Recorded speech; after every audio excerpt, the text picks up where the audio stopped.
Hello students, मैं हूं रवि कुमार सक्सेना। आपका अपना प्यारा चैनल नंबर 1 क्लासेस में आपका स्वागत है। आज हम बात करने जा रहे हैं वेज फ्रिक्शन के बारे में। ठीक है, तो कुछ स्टूडेंट जो है कमेंट किए थे, सर वेज फ्रिक्शन क्या होता है, वेज फ्रिक्शन के ऊपर जो है लेक्चर वीडियो को बनाइए। इसीलिए जो है अभी जो है हम वेज फ्रिक्शन के ऊपर जो है लेक्चर को बनाने जा रहे हैं। अगर आपको भी कोई टॉपिक पर जो है वीडियो लेक्चर चाहिए तो आप हमें कमेंट कर सकते हैं, आप हमें मैसेज कर सकते हैं। उस टॉपिक पर जो है हम ज़रूर वीडियो लेक्चर को बनाएंगे। तो फिलहाल जो है हम बात करते हैं वेज फ्रिक्शन के बारे में। उससे पहले लेक्चर वीडियो में जाने से पहले आपको जो है एक बात को हम पहले बोलना चाहते हैं। अगर आप आज का वीडियो लेक्चर अच्छा से नहीं देखिएगा, ठीक है, क्योंकि ये वेज फ्रिक्शन जो है काफ़ी कॉम्प्लिकेटेड टॉपिक है, इसलिए हम पहले ही आपको अटेंशन दे देते हैं। आपको जो है अच्छा से पूरा अच्छा रीति से देखिएगा, तभी आपको जो है वेज फ्रिक्शन समझ में आएगा। आप अगर नहीं अच्छा से देखते हैं तो आपको अच्छा रीति से समझ में नहीं आएगा। तो चलिए हम शुरू करते हैं। वेज, सबसे पहले वेज होता क्या है, वेज क्या है, उसके बाद हम बात करेंगे वेज फ्रिक्शन के बारे में। तो आपके घर में चौकी होगा, सबके घर में चौकी आप देखे होंगे, ठीक है। तो चौकी जो है कभी कभी हिलने लगता है, ठीक है। जब चौकी हिलने लगता है तो उसमें जो है बढ़ई क्या करता है, कारपेंटर क्या करता है, तो वो आता है और जो है एक जो है इस तरह से जो है कॉर्नर पर जो है हर एक कॉर्नर पर जो है इस तरह से लगा देता है। मान लीजिए आपका जो है चौकी हो गया, मान लीजिए आपका जो है चौकी हो गया, ठीक है।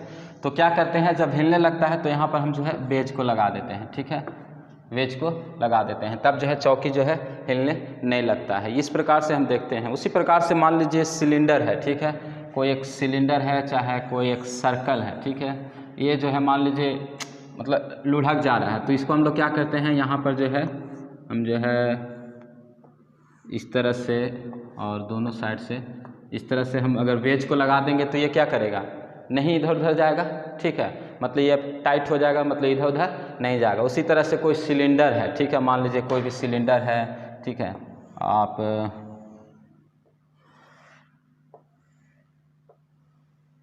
अब मान लीजिए ये जो है इधर उधर चल जा रहा है, ठीक है, ये इधर उधर जा रहा है, तो इस टाइम में जो है हम लोग वेज को हम लोग इस्तेमाल करते हैं, ठीक है। तो ये तो हम लोग जो है नॉर्मल जो है हम लोग मतलब अपने डेली लाइफ में जो है कभी कभी हम लोग यूज करते हैं वेज का, ठीक है, अपने जो है लाइफ में यूज करते हैं वेज का। लेकिन इंजीनियरिंग मैकेनिक्स में जो है वेज पढ़ना है, वहाँ पर हम लोग क्या करते हैं, ठीक है, यहाँ पर हम लोग देखेंगे, ठीक है। तो ध्यान दीजिए, वेज सबसे पहले जो है ये तो जो है एक मेटल का, एक चाहे मेटल या वुड का बना होगा, मेटल या वुड का जो है एक पीस होगा, ठीक है।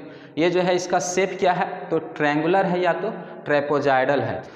उसके बाद जो है वेज का जो है मेनली इस्तेमाल होता है, आपको मान लीजिए ये आपका वेज हो गया, ठीक है, इसके ऊपर जो है आपका ब्लॉक रखा हुआ है,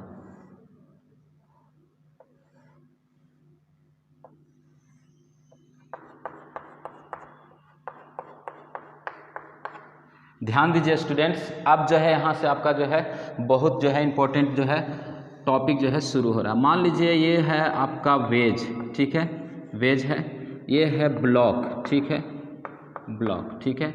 अब जो है ये वेज जो है क्या करता है, ये वेज जो है हम लोग किस लिए इस्तेमाल करते हैं, इस वेज को द्वारा जो है हम इस ब्लॉक को जो है ऊपर उठाने में हम लोग यूज़ करते हैं, लिफ्ट करने में जो है हम लोग यूज़ करते हैं। कैसे, मान लीजिए इस वेज को हम धक्का देंगे, ठीक है, मान लीजिए हमने पी जो है फोर्स लगाया, जब ये वेज जो है इस तरह से आएगा तो ये ब्लॉक क्या करेगा, ये जो है इस तरह मतलब ऊपर उठेगा, ठीक है। वेज को जब हम धक्का देंगे इस तरफ से तो ये ऊपर वाला जो ब्लॉक रखा हुआ है क्या होगा, ऊपर लिफ्ट होगा। यानी कि वेज का जो है मेन काम क्या है, ब्लॉक को किसी वेट को जो है लिफ्ट करने के लिए, ठीक है, ये आपका इंपॉर्टेंट वर्ड हो गया। वेज का क्या काम है, किसी भी ब्लॉक को जो है लिफ्ट करने के लिए हम लोग यूज़ करते हैं वेज का। चलिए सबसे पहले हम जो है डिफिनीसन को लिखते हैं, उसके बाद जो है हम लोग समझेंगे और उसके ऊपर जो है हम लोग प्रॉब्लम को करेंगे, ठीक है। तो डिफिनीसन लिखिए, वेज इज ए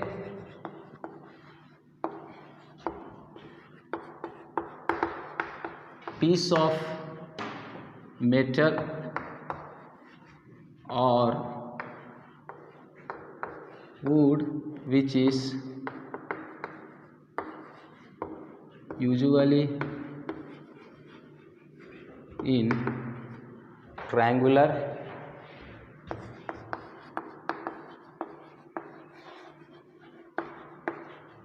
और ट्रेपेजॉइडल इन शेप। ठीक है, ये आपका फर्स्ट पॉइंट हो गया। नेक्स्ट पॉइंट क्या है? Usually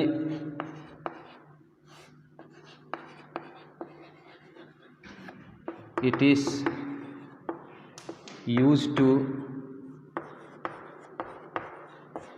lift a heavy load। ठीक है, हम लोग मेनली जो है इसको यूज करते हैं लिफ्ट करने के लिए, हेवी लोड के लिए। ठीक है, sometimes it is also used for slight adjustment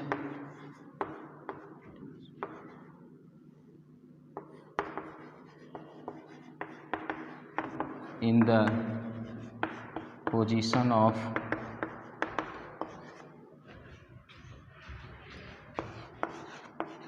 body। Sometimes it is used for slight adjustment in the position of body। ठीक है, तो ये जो है आपका जो है वेज का जो है इंट्रोडक्शन हो गया। वेज क्या है? ठीक है, तो सबसे पहले वेज जो है मेटल और वुड का बना हो रहता है। ठीक है, ज़्यादातर जो है ट्रायंगुलर और ट्रेपेजॉइडल शेप में होता है। ठीक है, ये आपका पहला इंट्रोडक्शन। दूसरा क्या है कि usually it is use to lift a heavy load. ठीक है, और sometimes it is also use for slight adjustment in the position of body. ठीक है, कभी कभी हम लोग बॉडी को पोजीशन को देने के लिए, जैसे कि हमने बताया, मान लीजिए कोई सिलेंडर लुढ़क जा रहा है, कोई इधर उधर हो जा रहा है, तो उसको जो हम लोग मतलब कि शेप को इधर उधर ना जाए, उसके लिए हम लोग वेज को यूज़ करते हैं। ठीक है, मान लीजिए चौकी आपका या कुर्सी आपका मान लीजिए हिलने लगा, तो कभी कभी हम लोग क्या करते हैं, वेज डाल देते हैं ताकि वो चौकी जो है हिलता नहीं है। ठीक है, तो वेज का जो है डायग्राम बना लीजिए। ये आपका जो है इस तरह से ये वेज हो गया। ठीक है, चलिए लिख लीजिए स्टूडेंट्स, लिख लिए, आप ध्यान दीजिए।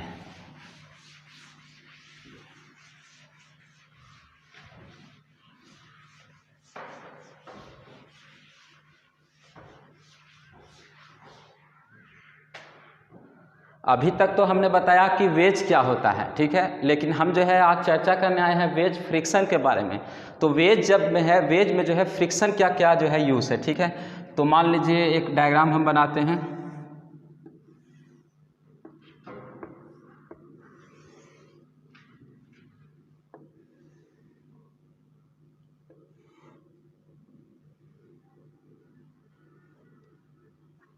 ठीक है, मान लीजिए ये आपका वेज है और ये जो है ब्लॉक है जिसको हमको उठाना है। ठीक है, तो इसका जो है नीचे का एक सरफेस होगा, सरफेस के साथ जो है कांटेक्ट है, और इसका भी जो है ये कांटेक्ट है। ठीक है, उसके बाद ये भी कांटेक्ट है। ध्यान दीजिए स्टूडेंट्स, जब हम यहाँ पर जो है फोर्स को लगाते हैं P, मान लीजिए हमने फोर्स लगाया P, तो वेज जो है किधर मूव करेगा, तो लेफ़्ट डायरेक्शन में जो है मूव करेगा। ब्लॉक किधर जाएगा, तो अपवर्ड डायरेक्शन में जाएगा। ब्लॉक जो है अपवर्ड डायरेक्शन में जाएगा। अब जो है फ्रिक्शन क्या क्या कहाँ कहाँ लगेगा। ठीक है, फ्रिक्शन की हम बात करते हैं। ठीक है, पहले जो हम लोग देखेंगे फ्रिक्शन इन ब्लॉक, फ्रिक्शन इन ब्लॉक, ब्लॉक में फ्रिक्शन कहाँ कहाँ लग रहा है। ठीक है, तो सबसे पहले जो है ब्लॉक जो है इस तरह से रखा हुआ है, यहाँ पर एक कांटेक्ट है और यहाँ पर भी जो है कांटेक्ट है वेज के साथ। ठीक है, यहाँ पर जो है कांटेक्ट है वॉल के साथ। ये आपका ब्लॉक हो गया।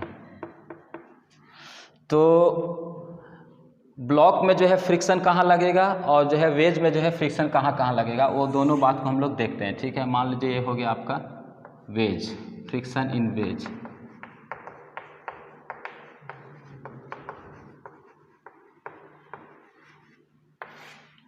दोनों को चर्चा करते हैं। ठीक है, अब ध्यान दीजिए, सबसे पहले ये जो है ब्लॉक किधर जाने की कोशिश करेगा, ऊपर जाएगा, तो फ्रिक्शन फोर्स किधर लगेगा, नीचे लगेगा, यानी कि F1 लगेगा। ठीक है, ध्यान दीजिए स्टूडेंट, बहुत इंपॉर्टेंट है, जब तक आप नहीं ध्यान दीजिएगा समझ में नहीं आएगा, ठीक है।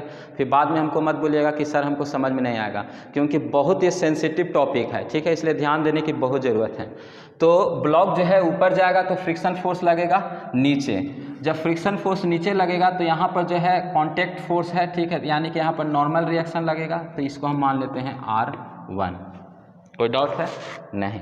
अब ध्यान दीजिए, ये ब्लॉक जो है इस साइड में जा रहा है, ठीक है, तब ना ऊपर जाएगा, तो जब इस साइड में जा रहा है तो फ्रिक्शन फोर्स किधर लगेगा? अपोजिट डायरेक्शन में लगेगा, यानी कि फ्रिक्शन फोर्स इधर एक लगेगा, ठीक है, यानी कि इसको हम मान लेते हैं F2। जब फ्रिक्शन फोर्स लग रहा है तो यहाँ पर जो है कॉन्टैक्ट में यानी कि नॉर्मल रिएक्शन लगेगा, तो इसको हम मान लेते हैं R2। कोई डाउट है? नहीं। अब ध्यान दीजिए, वेज की हम बात करते हैं।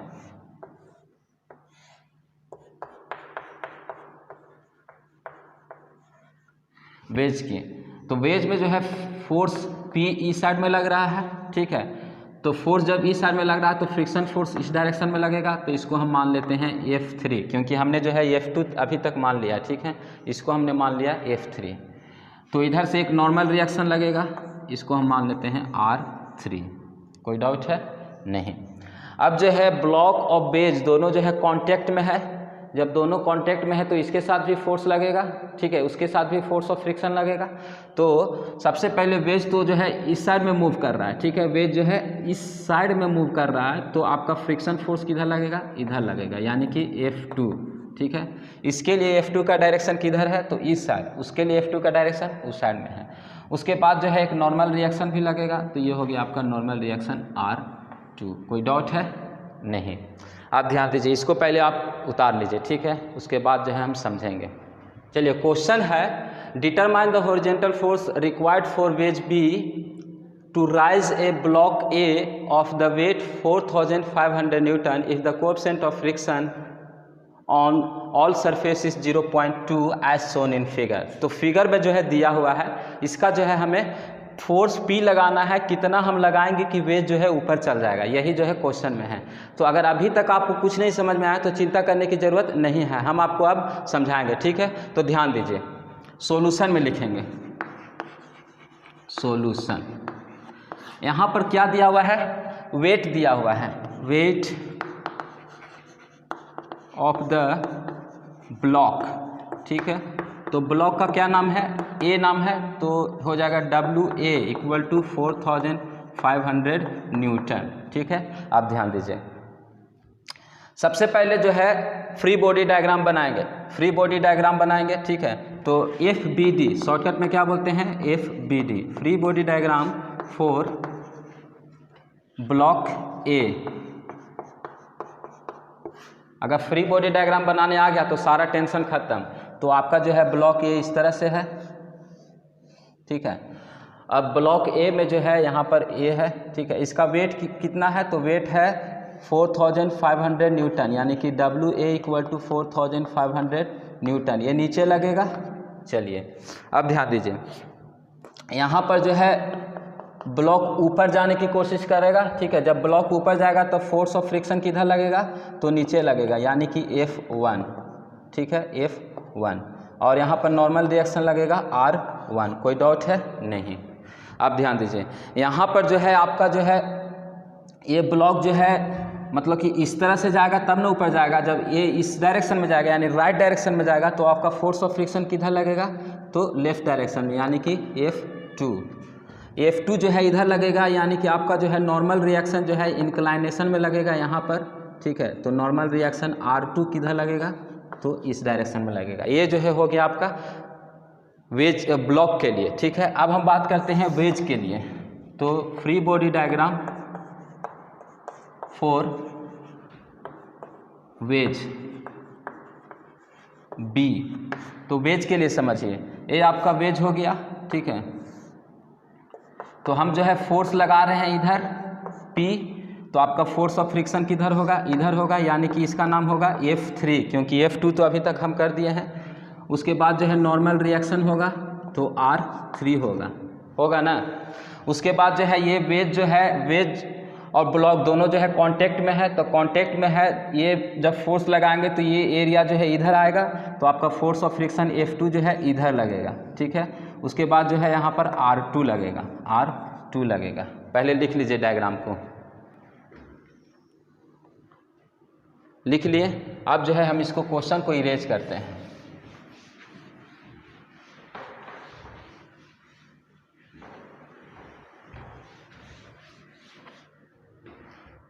तो सबसे पहले हम क्या करते हैं, ये दोनों डायग्राम को जो है हम ऊपर में जो है बना देते हैं, ताकि आपको जो है बनाने में दिक्कत नहीं होगा, ठीक है। और ब्लैक बोर्ड भी मेरा खाली हो जाएगा, और डायग्राम जब हम ऊपर बना देंगे तो आपको भी टेंशन नहीं रहेगा, ठीक है। अब ध्यान दीजिए, कुछ हम टर्म को मान लेते हैं, लेट, ठीक है। तो सबसे पहले R1 क्या है, तो R1 जो है नॉर्मल रिएक्शन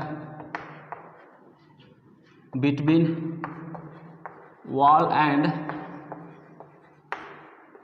ब्लॉक ए, ठीक है। उसके बाद F1 क्या है, तो F1 का फार्मूला क्या हो जाएगा, μ1 इंटू R1, यही होगा ना, μ1 इंटू R1। म्यू जो है कोएफिशिएंट ऑफ फ्रिक्शन है, तो कोएफिशिएंट ऑफ फ्रिक्शन सबके लिए दिया है 0.2 इंटू R1, ये हो जाएगा। उसी तरह से R2 क्या है, तो R2 है नॉर्मल रिएक्शन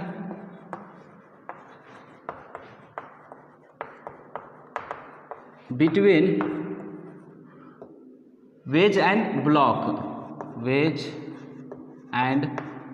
ब्लॉक। कोई डाउट है स्टूडेंट्स? नहीं।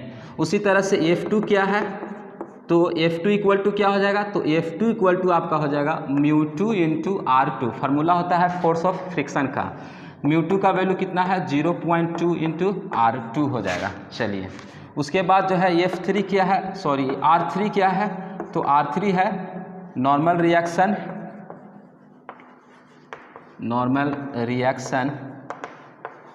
बिटवीन, यहाँ पर लग रहा है यानी कि नीचे में लग रहा है ना, यहाँ पर नीचे है, तो नीचे क्या है, फ्लोर है, ठीक है, फ्लोर एंड वेज। चलिए, उसके बाद जो है F3 क्या है, तो F3 का फार्मूला हो जाएगा μ3 इंटू R3, यानी कि 0.2 इंटू R3। कोई डाउट है स्टूडेंट्स? नहीं। अब हम बात करते हैं P का, जो हमें फाइंड करना है, ठीक है। तो P क्या है, एक्सटर्नल फोर्स है, external force to lift the block A, ठीक है। यही हमें फाइंड करना है, P हमें फाइंड करना है। चलिए, ये जो है आप लिख लीजिए, इसको बाद हम इरेज करेंगे। चलिए, अब हम जो है सबका जो है फोर्स को रिजॉल्व करेंगे, ठीक है। तो from free body diagram of block ए, ठीक है। ब्लॉक ए के लिए जो है फ्री बॉडी डायग्राम से जो है हम लोग करते हैं, ठीक है। तो सबसे पहले जो है summation of Fx equal to 0। अब Fx क्या है, जो डायरेक्शन जो है लेफ्ट डायरेक्शन और राइट डायरेक्शन में है, उसको हम बोलते हैं Fx, उसको हम लोग क्या बोलते हैं, Fx। तो सबसे पहले जो फोर्स राइट साइड में होगा उसके लिए हम लेंगे पॉजिटिव, जो फोर्स लेफ्ट डायरेक्शन में रहेगा उसको हम लोग लेंगे नेगेटिव। ये बात को याद रखिएगा, राइटवर्ड फोर्स के लिए हम लोग पॉजिटिव साइन, लेफ्टवर्ड फोर्स के लिए हम लोग नेगेटिव साइन। तो ध्यान दीजिए, ब्लॉक 1 की बात कर रहे हैं, ठीक है। ये जो है ये ब्लॉक ए है, ठीक है। तो यहाँ पर जो है कौन कौन सा फोर्स है, तो सबसे पहले है R1। तो R1 का डायरेक्शन किधर है, तो राइट साइड में है R1। उसके बाद कौन सा फोर्स है, तो F2 है, ठीक है। यानी कि F2 जो है आपका यहाँ पर जो है एंगल दिया हुआ है, यहाँ जो है आपका एंगल दिया है, कितना है, तो 15 डिग्री है। तो यानी कि F2 क्या होगा, F2 cos 15 degree, F2 cos 15 degree minus F2 cos 15 degree. कोई डाउट है? नहीं। उसके बाद जो है आपका यहाँ पर ध्यान दीजिए, R2 है, ठीक है। तो R2 के लिए जो है R2 भी जो है एंगल में टूटेगा, क्योंकि यहाँ पर जो है इंक्लाइनेशन है, ठीक है। यानी R2 जो है R2 साइन थीटा में टूटेगा और R2 cos थीटा में टूटेगा, ठीक है। यानी कि आपका क्या हो जाएगा, R2 के लिए क्या हो जाएगा, minus R2 sine 15 degree, minus R2 sine 15 degree. और कोई फोर्स है नहीं, इक्वल टू 0। अब ध्यान दीजिए स्टूडेंट्स, यहाँ पर जो है जो एफएक्स में जो है फ्री बॉडी डायग्राम ब्लॉक 1 के लिए लिए हैं। अब ध्यान दीजिए R1, तो R1 जो है नहीं जानते हैं, माइनस F2 का फार्मूला हम लोग क्या लिख सकते हैं, μ2 इंटू F2 के लिए क्या लिखे थे, तो 0.2 R2 लिखे थे ना, इसको कर दीजिए इंटू कॉस 15 का वैल्यू कितना होता है, कॉस 0.96, तो यहाँ पर हो जाएगा इंटू 0.965, ठीक है, माइनस R2 साइन 15 का वैल्यू साइन 15 इक्वल टू हो जाएगा 0.258। अब यहाँ से ध्यान दीजिए, तो R1 माइनस ये दोनों को मल्टीप्लाई कर दीजिए, ठीक है, 0.965 इंटू 0.2, तो आपका क्या हो जाएगा 0.193 R2 माइनस 0.258 R2। कोई डाउट है स्टूडेंट्स? नहीं। अब यहाँ से ध्यान दीजिए, ये भी R2 है, ये भी R2 है, तो माइनस माइनस क्या हो जाएगा, प्लस हो जाएगा, यानी कि प्लस 0.258, तो आपका हो जाएगा R1 माइनस 0.51 R2, ठीक है, ये यहाँ तक हो गया, इक्वल टू क्या है, 0 है, इक्वल टू 0, यानी कि R1 इक्वल टू क्या हो जाएगा, तो R1 इक्वल टू 0.51 R2, ये जो है आप इक्वेशन नंबर 1 मान लीजिए, लिख लीजिए इसको स्टूडेंट्स, लिख लिए। चलिए अब जो है हम इसको इरेज करते हैं,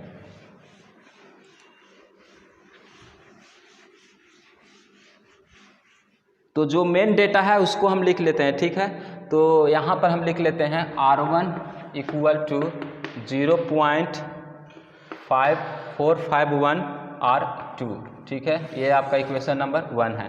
अब जो है हम क्या करते हैं, ब्लॉक ए में ही Fy को 0 करते हैं, ठीक है, समेशन Fy को, यानी कि जो वर्टिकल फोर्स है उसको हम लोग 0 करते हैं, तो इसके लिए जो अपवर्ड फोर्स रहेगा उसके लिए क्या लेंगे, पॉजिटिव साइन, जो डाउनवर्ड डायरेक्शन में रहेगा उसके लिए क्या लेंगे, नेगेटिव साइन, ये हम आपको बार बार बता रहे हैं, ठीक है। तो ब्लॉक 1 में आइए, तो यहाँ पर कौन कौन सा फोर्स है, यानी W है, W ये है, उसके बाद F1 है, उसके बाद R2 है, ठीक है, तो ये सारा फोर्स को हम लोग करेंगे, ठीक है।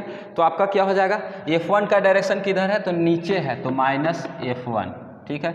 W का डायरेक्शन किधर है, नीचे है, तो W इक्वल टू कितना है, 4500। कोई डाउट है? नहीं। माइनस F2 किधर है, F2 sine 15 degree, minus F2 sine 15 degree. उसके बाद जो है क्या हो जाएगा, आपका जो है R2 है, तो R2 का जो है प्लस हो जाएगा, प्लस 15 डिग्री हो जाएगा, इक्वल टू 0। ध्यान दीजिए स्टूडेंट्स, हमने जो है जो अपवर्ड फोर्स है उसके लिए पॉजिटिव, जो डाउनवर्ड है उसके लिए नेगेटिव। F1 का डायरेक्शन नीचे था, माइनस 4500 का डायरेक्शन नीचे था, हमने माइनस लिया। उसके बाद F2 साइन 45 डिग्री, F2 यहाँ ध्यान दीजिए, ठीक है, तो F2 जब ये कंपोनेंट में टूटेगा तो माइनस साइन हो जाएगा। उसके बाद R2 भी कंपोनेंट में टूटेगा तो ये कॉस हो जाएगा, क्योंकि जो है हम इस तरह से देख रहे हैं, जब उस तरह से देखेंगे तो ये जो है आपका वर्टिकल कंपोनेंट है, तो R2 cos 15 डिग्री हो जाएगा। अब इसको कर दीजिए, F1 के जगह पर क्या लिख सकते हैं, माइनस 0.2 इंटू R1 लिख सकते हैं ना, तो 0.2 R1 हम अभी बताए थे, माइनस 4500 माइनस 0.2 F2, ठीक है, इंटू साइन 15 का value sign 15, 0.5258 plus R2 cos 15 का वैल्यू cos 15 डिग्री, 0.965, ये हो जाएगा। अब ध्यान दीजिए, इसको जो है कर दीजिए 0.2 R1 माइनस 4500 माइनस इसको मल्टीप्लाई कर दीजिए, तो 0.2 इंटू 0.258 इक्वल टू हो जाएगा 0.0516 F2, ठीक है। F2 यहाँ नहीं होगा, यहाँ क्या हो जाएगा, R2 हो जाएगा, ठीक है, क्योंकि F2 को हम लोग लिखे थे 0.2 R2, ठीक है, तो यहाँ पर क्या हो जाएगा R2। R2 प्लस 0.965 R2 हो गया। अब ये दोनों R2 है तो दोनों को जो है कर दीजिए एक साथ, ठीक है। यानी कि माइनस 0.0516 प्लस 0.965 इक्वल टू क्या हो जाएगा, तो यहाँ से हो जाएगा आपका यानी कि माइनस 0.2 R1 माइनस 4500 माइनस ये जो है कौन सा बड़ा है, ठीक है। तो यहाँ पर क्या हो जाएगा, प्लस का साइन हो जाएगा 0.913 R2 इक्वल टू 0 है, ठीक है। अब यहाँ से ध्यान दीजिए स्टूडेंट, यहाँ से जो है आपका वैल्यू क्या हो जाएगा, तो R1 यहाँ पर R1 है, ठीक है। तो फ्रॉम इक्वेशन 1 से R1 का वैल्यू रख देंगे। तो R1 का वैल्यू क्या है, तो 0.2 इंटू R1 का वैल्यू आया था 0.451 R2। कोई डाउट है नहीं, हमने जो है ये R1 को चेंज कर दिया है R2 के रूप में, minus 4500 plus 0.913 R2 equal to 0। अब ध्यान दीजिए यहाँ से R2 का वैल्यू निकल जाएगा तो इसको मल्टीप्लाई कर दीजिए, माइनस 0.2 इंटू 0.451 प्लस 0.913 यानी कि 0.822 R2 माइनस 4500 इक्वल टू 0। तो यहाँ से R2 का वैल्यू क्या आ जाएगा, चलिए यहाँ से जो है हम R2 का वैल्यू निकाल लेंगे। तो R2 इक्वल टू 4500 भागा 0.822 इक्वल टू 5474.545 ये हो जाएगा R2। इसका यूनिट क्या हो जाएगा, न्यूटन। लिख लीजिए स्टूडेंट्स, उसके बाद हम आगे का प्रोसेस को करते हैं। लिख लिया स्टूडेंट्स, अब हम इसको इरेज करते हैं, ठीक है।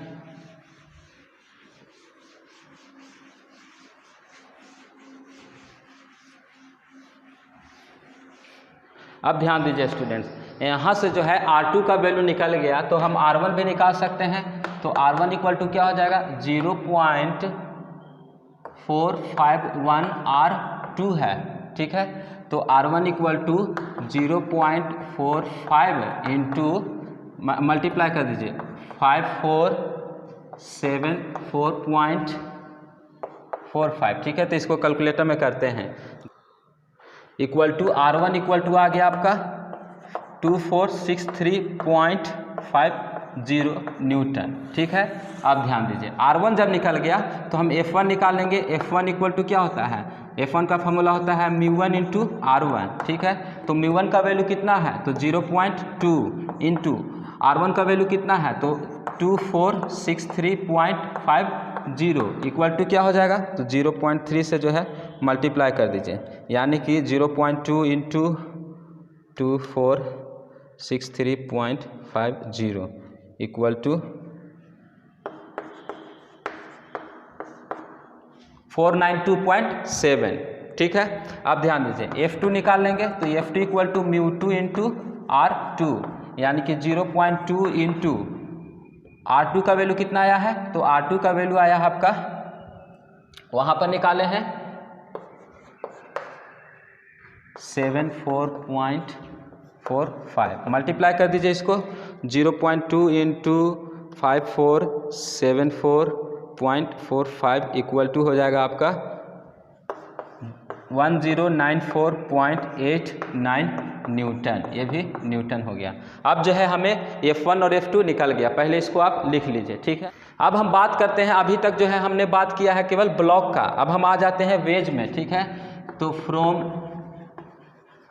FBD ऑफ वेज A, ठीक है, वेज B, ठीक है, वेज आपका क्या है, B है। तो वेज B की अगर हम बात करेंगे तो यहाँ पर जो है Fx summation Fx equal to क्या होगा, तो 0 होगा। जो राइट साइड में रहेगा उसके लिए पॉजिटिव, जो लेफ्ट में रहेगा उसके लिए नेगेटिव। चलिए, तो Fx इक्वल टू 0, तो Fx में जो है क्या का फोर्स है, तो F2 है, यानी कि F2 cos 15 प्लस N2 भी है यानी R2 भी है, यानी कि R2 क्या हो जाएगा साइन 15, ठीक है। उसके बाद P का डायरेक्शन किधर है तो राइट साइड में, सॉरी लेफ्ट साइड में, यानी कि माइनस। उसके बाद F3 का डायरेक्शन किधर है, इस तरह में है, यानी F3 इक्वल टू 0। यहाँ से जो है F2 का वैल्यू हम जानते हैं, F2 का वैल्यू कितना आया था 1092.50 cos 15, ठीक है। तो cos 15 का वैल्यू मल्टीप्लाई कर दीजिए, cos 15 इंटू 0.965, ठीक है, प्लस R2 इंटू, तो R2 का वैल्यू कितना है तो R2 का वैल्यू हम निकाल चुके हैं 547.45 इंटू साइन 15 0.258 माइनस P नहीं जानते हैं, plus F3 equal to 0।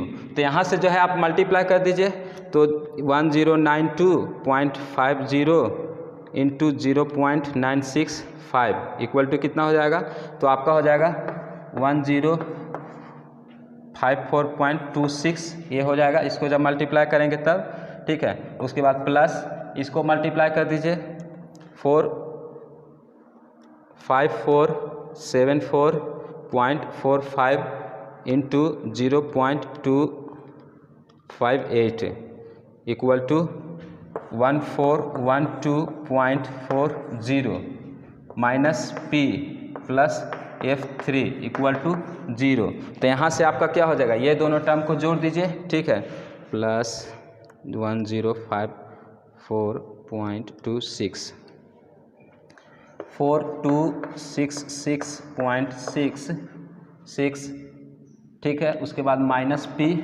Plus F3 equal to 0, ठीक है जाएगा। यानी अगर हम पूछे P इक्वल टू क्या होगा तो 2466.66 प्लस F3, यानी कि अगर हमें P निकालना है तो हम जो है केवल F3 का वैल्यू निकाल लेंगे तो P निकल जाएगा। यहाँ से क्या पता चला, F3 अगर हम निकाल लेंगे तो P का वैल्यू निकल जाएगा। तो इस इक्वेशन को हम यहाँ लिख देते हैं, ठीक है।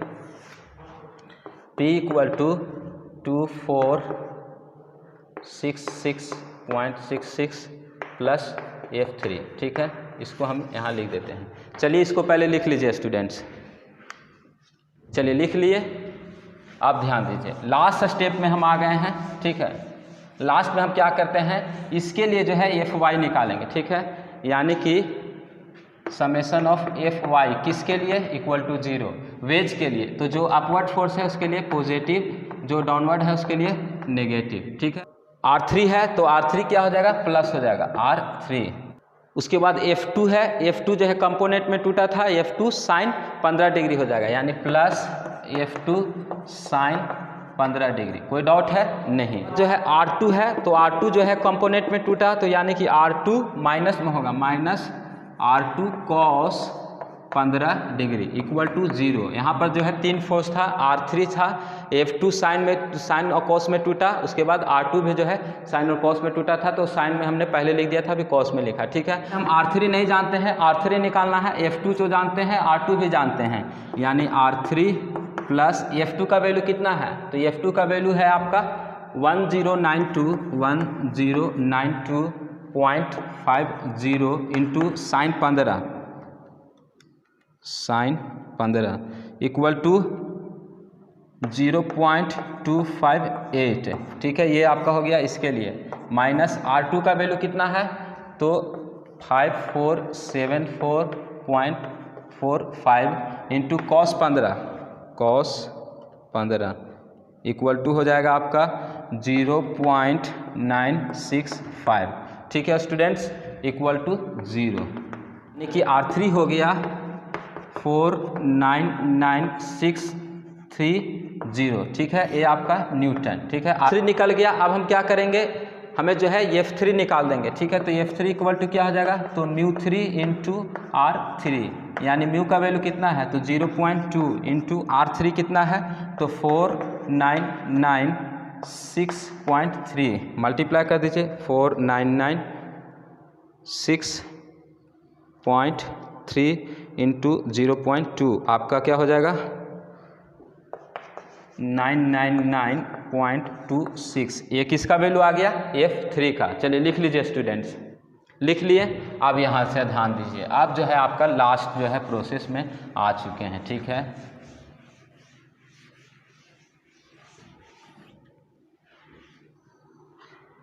यहाँ से F3 इक्वल टू है 999.26 न्यूटन। अब हमें P निकालना है, तो P इक्वल टू क्या यहाँ लिखे हैं, P equal to 2466.66 plus F3, इसको जोड़ दीजिए। P इक्वल टू 2466.66 प्लस 99926 जोड़ दीजिए, प्लस 2466.66, तो P इक्वल टू हो गया 346592 न्यूटन। तो यहाँ से माय डियर स्टूडेंट्स, हम आपको पहले ही बोल दिए थे कि जब तक आप जो है अटेंशन नहीं दीजिएगा तो आपको ये लेक्चर समझ में नहीं आएगा। इसीलिए हम जो है लेक्चर शुरू करने से पहले ही बोल दिए थे।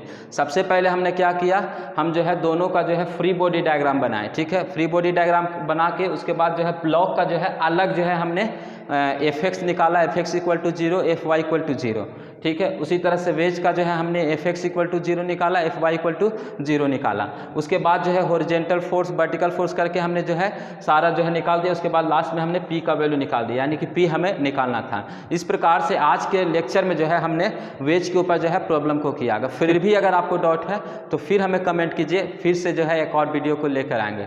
तब तक के लिए हम विदा लेते हैं, धन्यवाद।